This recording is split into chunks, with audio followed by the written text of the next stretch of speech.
Got a crazy psycho boss or a touchy-feely boss or a completely incompetent boss? Is your boss making you sick? What are the symptoms? Michael Rose is an expert in workplace culture.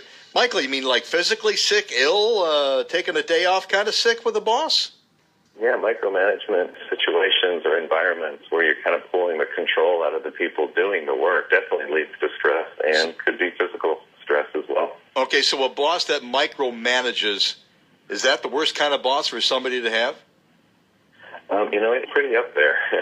There's all kinds of types, but definitely the micromanager is very difficult, particularly if the one being micromanaged has the ability to do the job and maybe even have the ability, being on the front line, for example, to be in the best position to solve problems.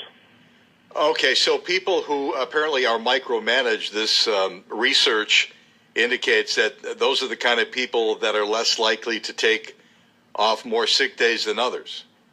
Correct. And I'm inclined to think, and I mention this in my book a lot, ROE Powers ROI, that management is definitely a key word in business, but I like to replace management with mentor. We hear a lot about micromanagement. I've never really come across micro-mentoring and really taking a mentor over manage approach and developing a culture where people value personal development and value wanting to be a mentee. What kind of changes could mentors make to make workplace culture better and people will call in less sick? I think there's different degrees of micro-mentoring culture, and depending on how severe it is, just requires a lot more top-down, a lot of leadership saying, okay, now we're going to change this. To that, it's micromanagement's perhaps inability to delegate.